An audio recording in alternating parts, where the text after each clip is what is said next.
Bonjour Moussa, Louis Vix pour Infosport Plus, Canal+. Bon, racontez-nous un peu cette matinée particulière dans la carrière d'un footballeur, d'arriver au château, et puis surtout quel regard vous avez porté sur l'Euro des Bleus. On imagine que vous l'avez regardé, et cette élimination face à la Suisse, quelle impression vous a donné cette équipe? Bonjour. Bah, Tout d'abord, je suis très content d'être ici pour ma première sélection en équipe de France.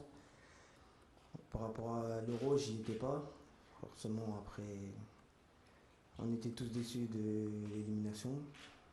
Mais pour moi, c'est ce qui va se passer maintenant pour les trois échéances qui vont venir. Et j'espère que tout se passera bien avec l'équipe et qu'on va pouvoir gagner ces matchs. Bonjour Moussa, ici Loïc Tanzier, RMC Sport. Vous avez souvent parlé d'objectifs de l'équipe de France dans vos différentes interviews. Est-ce que justement cet appel maintenant arrive à un moment où vous vous y attendiez? Je commençais à cocher certaines cases pour pouvoir me rapprocher de l'équipe de France. Je travaillais en club dur et surtout en dehors du terrain aussi. Donc forcément, je suis content d'être ici et je pense que c'est une bonne chose pour la suite de ma carrière. Et j'espère que tout se passera bien pour moi ici. En tout cas, j'essaie de bien m'intégrer. Bonjour Moussa, Julien Thomas Villiers DNA. Depuis que vous avez rejoint l'Allemagne, en quoi vous avez évolué en tant que joueur et quel plaisir vous prenez à évoluer en Bundesliga avec les Leverkusen? Je suis arrivé en Allemagne maintenant, j'entame ma troisième saison.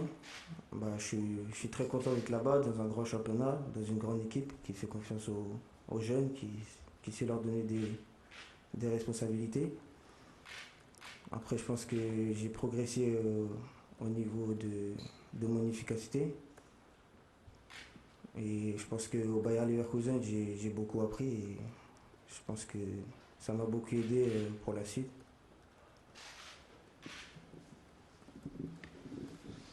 Bonjour Moussa, Bertrand Latour, la chaîne d'équipe. Tu es capable de jouer sur les deux côtés, à gauche et à droite. Sur quel couloir, sur quelle aile tu te sens le mieux? Où est-ce que tu peux mieux exprimer tes qualités? Merci.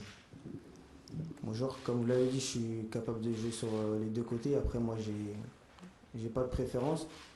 J'aurai là où le coach me demandera de jouer. Et c'est toujours un plaisir d'être sur le terrain pour pouvoir apporter son aide à l'équipe. Donc, que ce soit à gauche ou à droite, j'essaierai de faire de mon mieux.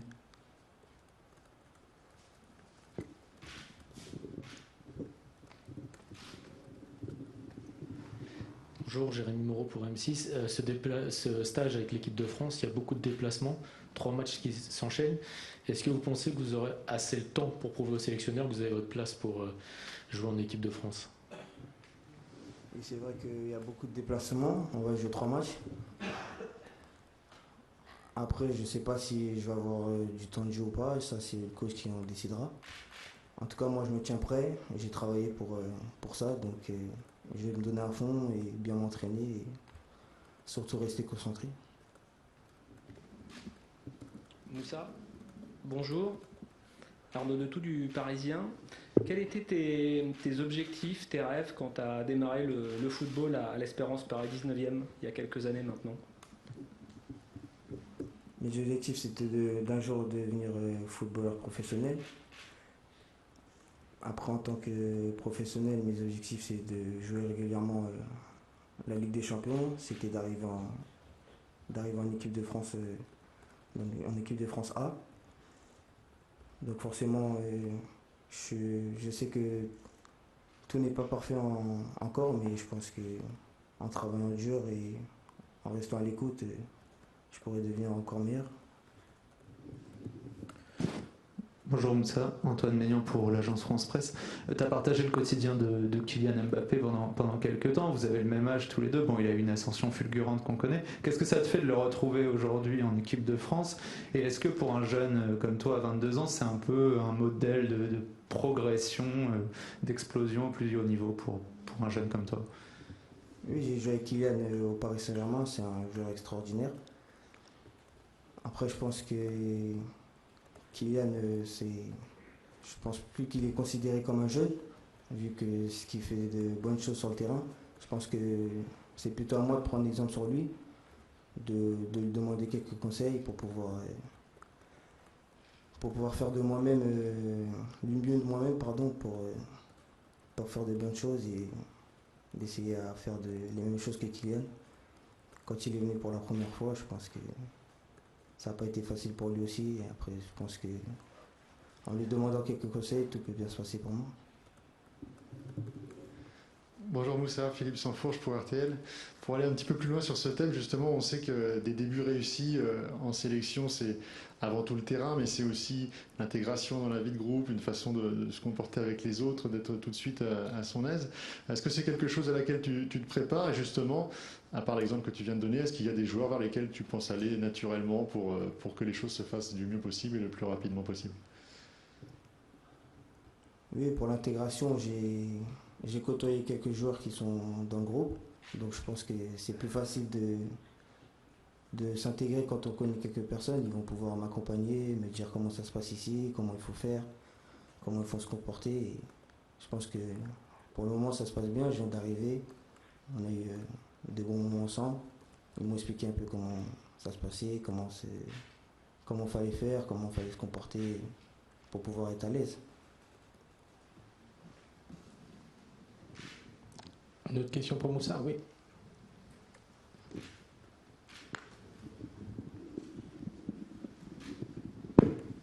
Oui, Moussa, tu es parti du Paris Saint-Germain il y a 2 ans pour le Bayer Leverkusen. Est-ce que tu penses que si tu étais resté au PSG, tu aurais été appelé par Didier Deschamps aujourd'hui?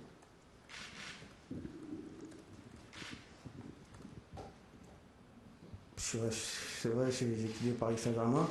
Après, je ne sais pas si en restant au PSG, j'allais être appelé en équipe de France aujourd'hui. C'est une question un peu difficile. Mais après, je pense que si j'étais resté au Paris Saint-Germain et que je joue comme je le fais aujourd'hui, je pense que j'aurais une chance d'être appelé. Mais après, comme vous l'avez dit, j'ai quitté le Paris Saint-Germain. Aujourd'hui, je suis au Bayer Leverkusen. Et tout se passe bien pour moi. Et j'ai réussi à arriver en équipe de France.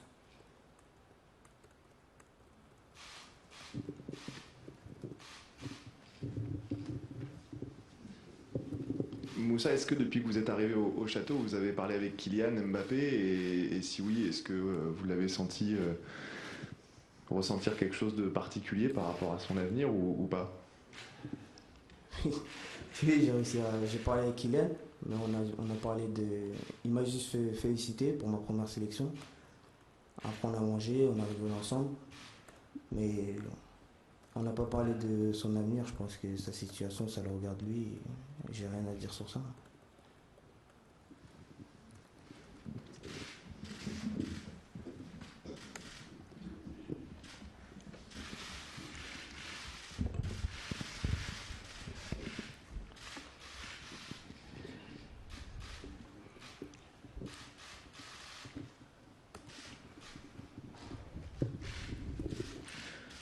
Bonjour Aurélien, Antoine Maignan pour l'agence France Presse. Est-ce que déjà vous pouvez nous raconter vos premières heures à Clairefontaine? Qu'est-ce qui change par rapport aux espoirs? Qu'est-ce qui vous a marqué? Et puis le jour de l'annonce de la liste, jeudi, est-ce que vous aviez espoir d'y être? Comment vous avez vécu ça? Qu'est-ce que vous faisiez à ce moment-là? Qui vous l'a annoncé? Comment ça s'est passé concrètement? Pour commencer, c'est un honneur d'être ici. La différence, c'est que voilà, au lieu d'aller au bâtiment Esport comme j'avais l'habitude d'aller ces derniers mois, j'ai pu monter les marches du château. Donc pour tout joueur français, c'est déjà quelque chose de beau. Et puis ensuite, c'est allé très vite. On avait beaucoup de choses à faire ce matin. J'ai pu voir le coach, discuter avec la plupart des joueurs. J'ai eu un bel accueil, donc je suis content.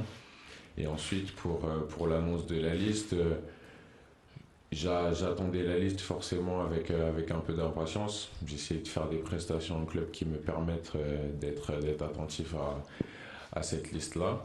Et puis j'ai eu le bonheur d'entendre mon nom qui a été appelé par le sélectionneur. Donc c'est vraiment quelque chose de beau. Bonjour Aurélien, je suis ici, Loïc Tandy, RMC Sport. Vous êtes quelqu'un dans la vie qui est très curieux. Il paraît que vous appelez certaines personnes pour essayer de vous renseigner un peu sur votre poste, sur ce qui est bien de faire à votre poste, notamment une personne, il paraît que vous avez appelé Patrick Vieira récemment, qui est un joueur qui a eu beaucoup de sélections en équipe de France. Pourquoi l'avoir fait et qu'est-ce qu'il vous a dit? Oui, c'est vrai, grâce à Cesc, j'ai pu avoir le numéro de Patrick Vieira. Étant donné que j'ai eu l'opportunité de jouer contre son équipe avec Nice quand il était coach, je me suis dit que comme c'est une référence au poste auquel je joue, c'était peut-être important d'avoir quelques conseils qu'il pouvait me donner. Donc j'ai pu échanger avec lui et je le remercie d'ailleurs de lui avoir accordé un peu de son temps. Il a pu me donner quelques conseils et je vais les suivre bien volontiers. Vous avez dit quoi justement? Non, on parlait plus par rapport à la partie tactique. Il m'a suivi quand j'ai le match avec Monaco. Il regarde mes matchs. On a eu l'occasion de jouer l'un contre l'autre quand il était coach à Nice. Donc il m'a donné des conseils sur les aspects tactiques, sur la marche à suivre pour la suite de ma carrière.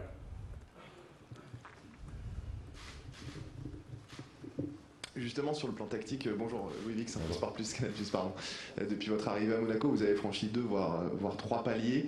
On imagine qu'un joueur comme Paul Pogba, par exemple, peut être une source d'inspiration pour vous. Qu'est-ce qui vous sépare encore du très haut niveau? Niveau Ligue des Champions, vous l'avez très certainement, mais on dit souvent que le niveau international, l'équipe de France, c'est encore un cran au-dessus. Quels sont vos axes, selon vous, d'amélioration? Au niveau de la projection, de l'intensité à mettre dans les matchs, avec l'accumulation des matchs de très haut niveau, je pense qu'on peut gagner en expérience et c'est ce qui est important pour le niveau international. Donc avec l'expérience des grands matchs, je pense que ça peut m'aider à être encore plus performant sur le terrain. Bonjour Aurélien, Bertrand Latour, la chaîne L'équipe. Mais tu étais un espoir français depuis le moment où tu as démarré à Bordeaux. Ton niveau a augmenté à Monaco, ce qui te permet aujourd'hui d'être en équipe de France ici. Dans quels aspects de ton jeu tu as progressé? Quelles sont les forces pour les gens qui ne te connaîtraient pas extrêmement bien? Je pense que mes qualités principales sont la récupération. J'ai beaucoup travaillé avec mes différents coachs pour progresser sur cet aspect-là et aujourd'hui je pense que c'est une de mes forces, donc j'essaye de l'utiliser au maximum lors des matchs. Après je dois progresser avec le ballon. Au quotidien je travaille pour améliorer mon jeu de passe, ma vision du jeu, les différents choix de jeu. Donc je pense que voilà, c'est les points que j'essaie d'améliorer au quotidien. Bonjour, Jérémy Moreau pour M6. Est-ce que vous vous attendiez à être appelé en équipe de France? Est-ce que c'est une surprise pour vous d'être là aujourd'hui? Une surprise, oui et non. Je pense que quand on entend notre nom, ça fait toujours quelque chose de particulier. Après, comme je l'ai dit, j'ai essayé de faire des performances depuis quelques temps qui me permettent au fur et à mesure des différentes listes du sélectionneur de suivre ces dernières avec le plus d'attention possible. Donc au fur et à mesure de mes performances, j'ai pu espérer un peu plus entendre mon nom et c'est ce qui a été fait, donc c'est bien.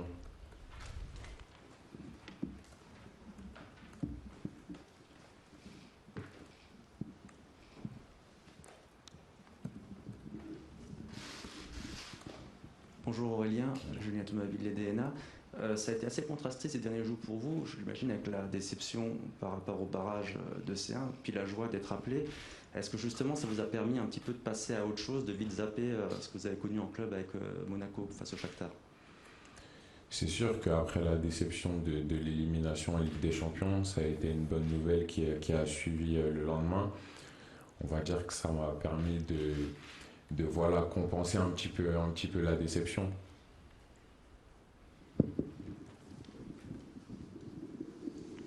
Bonjour Aurélien, Jean-Marie Bagayoko de TF1. Quels sont les joueurs qui vous ont inspiré? Quels joueurs ont servi un peu de modèle quand vous étiez plus jeune? Quels joueurs vous regardiez un peu particulièrement à la télévision? Honnêtement, comme je l'ai déjà dit dans mes précédentes interviews, j'ai beaucoup suivi ce que faisait Paul depuis qu'il a commencé sa carrière. Aujourd'hui, j'ai la chance de pouvoir le côtoyer avec aussi N'Golo. Voilà, ce sont des joueurs qui sont très performants dans leur club, donc j'essaye de voir un peu ce qu'ils font, de m'inspirer un peu de leurs caractéristiques fortes. Il y a aussi des joueurs que j'ai pas forcément eu la chance de voir en activité, mais comme Patrick Vieira dont on parlait tout à l'heure. Voilà, aussi il y a d'autres joueurs étrangers, Kevin De Bruyne. J'essaie un peu de regarder tout ce qui se fait de bien au milieu, avec chacun ses caractéristiques spéciales pour pouvoir avoir un bagage par la suite. Aurélien, ici. Ah oui, toujours Louis Vix, Infosport Plus, Canal Plus. Il y a une question que tous les fans de foot se posent en ce moment et jusqu'à demain soir minuit. Peut-être que vous la posez vous-même en tant que joueur, où évoluera Kylian Mbappé. Est-ce que quelqu'un, depuis le début du rassemblement, a osé lui poser la question aujourd'hui ou pas? Non, très honnêtement, on n'a pas parlé de ça. On a plus parlé des différents résultats de nos équipes lors du week-end dernier, mais non, on n'a pas parlé mercato avec Kylian en tout cas.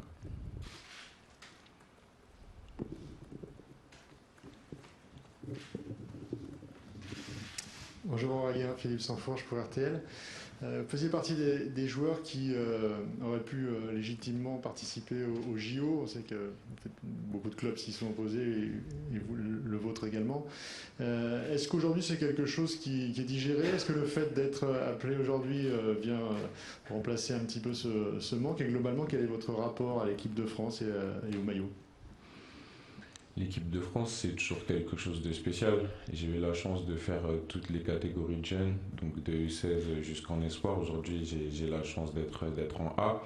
Donc forcément, à chaque fois que je peux revêtir le maillot bleu, c'est quelque chose de fort pour moi et pour ma famille. La Marseillaise, le maillot, le fanion, voilà, quand on a 15-16 ans, c'est quelque chose de fort et on aspire justement à être en A. Et pour la question concernant les Jeux Olympiques, oui, ça a été digéré. C'est vrai que j'en avais discuté avec mon club, j'avais cette volonté de pouvoir participer à cette compétition parce que je pense que voilà, c'est quelque chose d'important quand même de disputer les Jeux Olympiques. C'est pas donné à tout le monde. Ça faisait longtemps que la France ne s'était pas qualifiée, donc ça me tenait à cœur d'y participer. Après, forcément, le club avait aussi ses intérêts et après mes réflexions. Il m'a tenu au courant du fait que j'allais pas pouvoir disputer la compétition. J'étais un peu déçu, mais au final, voilà, je me suis replongé dans le travail et aujourd'hui, je suis appelé en A. Aurélien ici, Bertrand Latour, la chaîne d'équipe à nouveau. À Monaco, tu joues dans un double pivot avec Fofana. Dans d'autres systèmes, par exemple dans un 4-3-3, quel serait pour toi le meilleur poste? Où est-ce que tu te sentirais mieux? Tu te vois plutôt comme un numéro 6 ou un numéro 8, même si évidemment je sais que sans doute tu peux jouer à tous les postes, mais là où tes qualités s'expriment le mieux? Honnêtement, je pense que dans les deux postes, je peux exprimer mes qualités. Après, c'est sûr qu'en tant que numéro 6 ou en tant que numéro 8, on ne demande pas la même chose. Mais je pense que je suis capable de remplir les deux postes. Après, ça sera au sélectionneur de faire ses choix.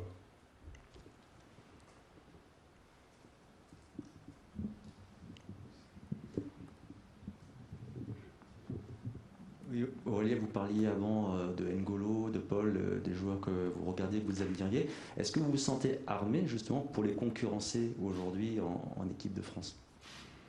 Aujourd'hui, je ne me prends pas forcément la tête. Je suis très content d'être là. J'espère pouvoir disputer des minutes pour montrer mes qualités et apporter ma pierre à l'édifice. Après, je suis là pour aider le groupe France. Donc, je vais m'inspirer d'eux pour voir comment ils se comportent, comment ils sont sur le terrain, pour pouvoir gagner en expérience tout simplement. Oui, c'est Aurélien. Vous êtes très amis avec Mike Maignan et Jules Koundé, vous vous connaissez depuis très jeune, partagez le même agent. Est-ce que vous avez pu parler de ce qui vous arrive justement tous les trois, de vous retrouver tous les trois en équipe de France après vous êtes côtoyés depuis tout jeune?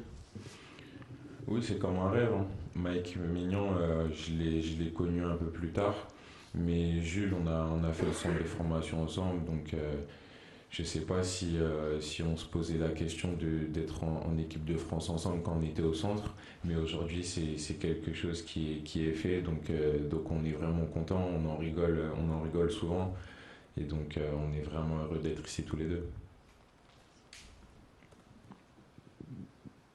Une autre question pour Aurélien. C'est bon? Non. Bah écoutez, rendez-vous à 17h30 sur le terrain Pibarou. Pour vous rendre sur le terrain Pibarou, il faut que vous empruntiez le même chemin qu'à l'Euro. Voilà, à tout à l'heure. Merci.